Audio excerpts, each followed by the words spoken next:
This is Kural Media, your trusted source for global news. இது குரல் media செய்திகள்.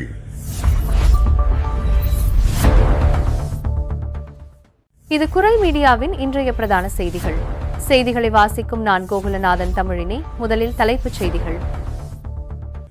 France ஜனாதிபதி இம்மானுவேல் மக்ரோனின் அணுகுமுறை பரிதாபகரமான ராஜதந்திரம். ரஷ்ய வெளியுறவு அமைச்சர் கடும் விமர்சனம். அமெரிக்க ஜனாதிபதி டிரம்பின் மிரட்டலுக்கு எதிராகவும் கிரீன்லாந்துக்கு ஆதரவாகவும் பிரான்ஸ் எடுத்துள்ள அதிரடி நடவடிக்கை.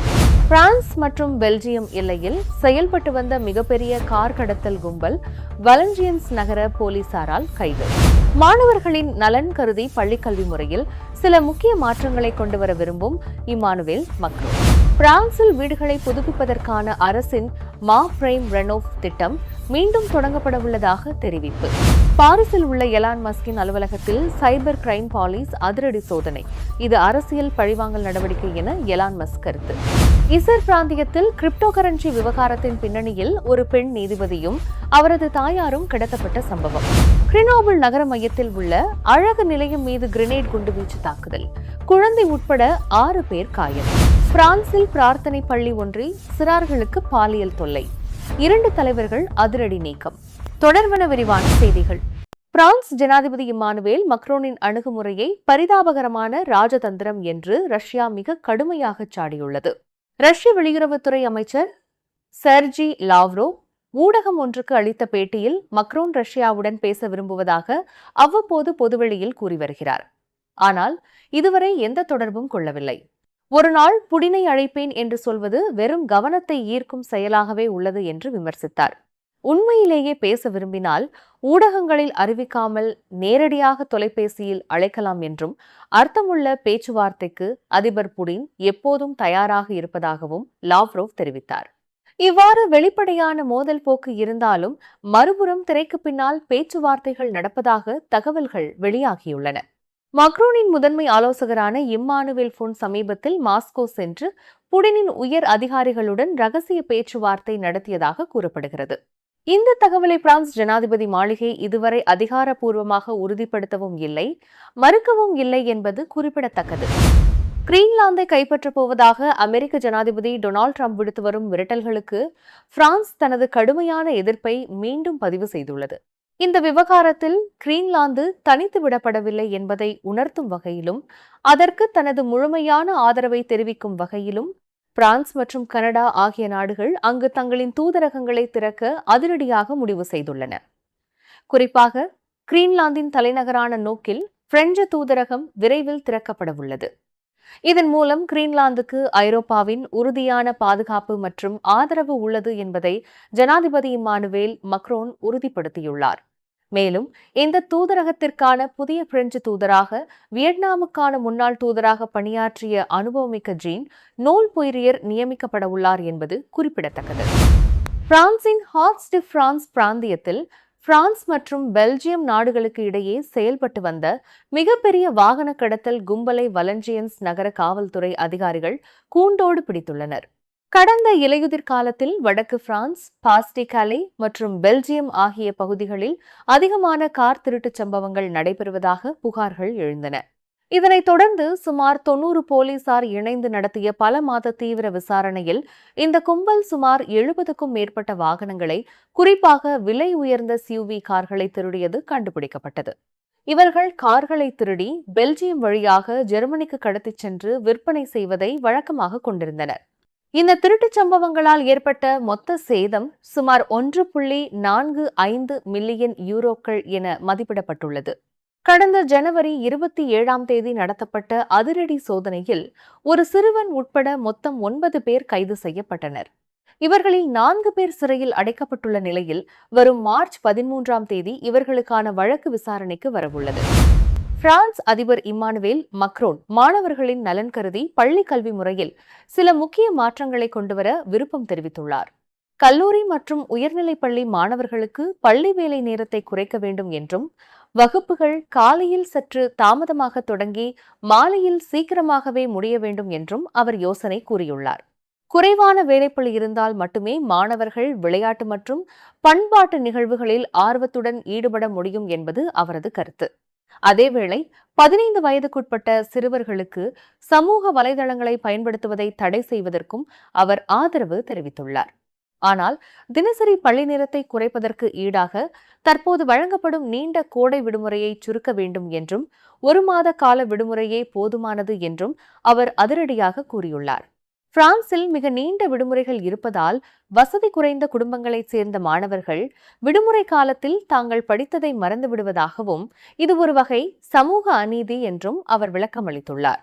இருப்பினும் கல்வி அட்டவணை மாற்றம் குறித்த இந்த விவாதம் அடுத்த ஆண்டிற்கு ஒத்திவைக்கப்பட்டுள்ளதாக தகவல்கள் தெரிவிக்கின்றன.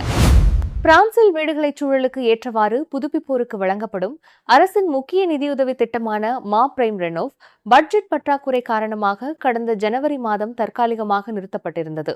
தற்போது பட்ஜெட் அதிகாரப்பூர்வமாக நிறைவேற்றப்பட்டுள்ள நிலையில் இந்த திட்டம் இன்னும் சில நாட்களில் மீண்டும் தொடங்கப்படும் என வீட்டு வசதித்துறை அமைச்சர் வின்சென்ட் ஜீன் ப்ரூன் மகிழ்ச்சியான தகவலை வெளியிட்டுள்ளார்.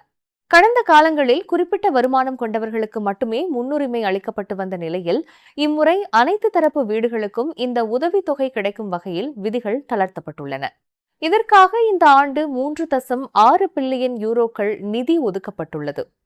இதன் மூலம் பழைய ஜன்னல்களை மாற்றுதல், வெப்பமாக்கல் வசதிகளை மேம்படுத்தல் உள்ளிட்ட சுமார் 1.5 லட்சம் தனிப்பட்ட பணிகளுக்கும் 1.2 லட்சம் முழுமையான வீடு புதுப்பிப்பு பணிகளுக்கும் நிதியளிக்க இலக்கு நிர்ணயிக்கப்பட்டுள்ளது.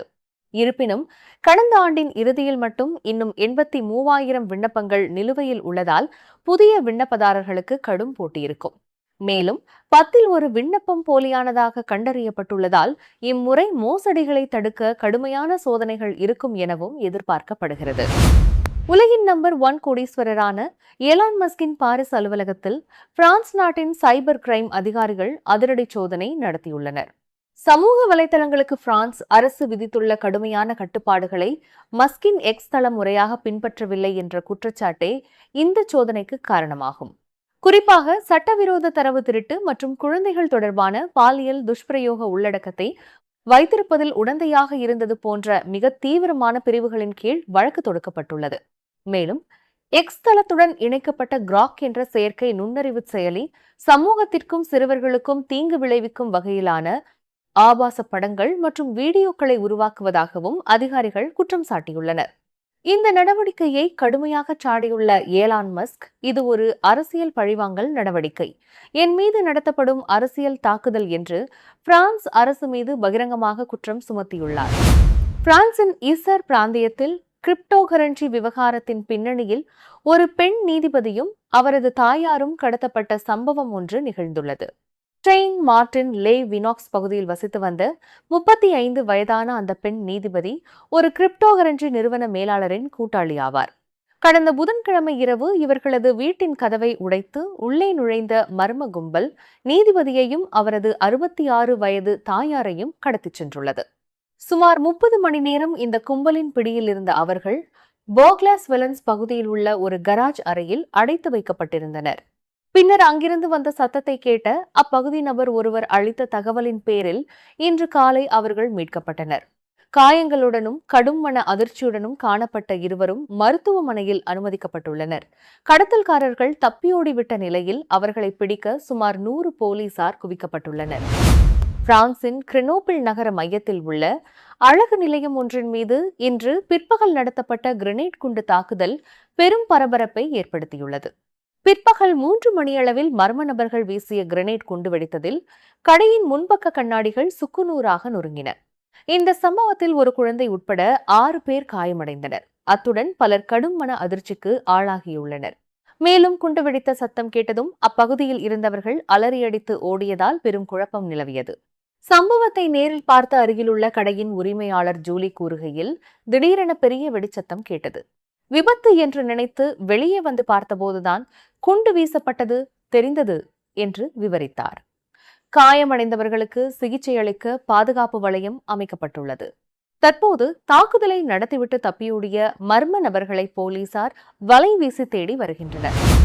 பிரான்சின் ஹாட்லோர பிராந்தியத்தில் உள்ள லெப்புயன் வெலை நகரில் செயல்படும் லாசோர்ஸ் என்ற பிரார்த்தனை பள்ளியில் சிறார்களுக்கு எதிரான பாலியல் வன்கொடுமை புகாரின் பேரில் அதன் 2 முக்கிய தலைவர்கள் பள்ளியில் இருந்து நீக்கப்பட்டுள்ளனர்.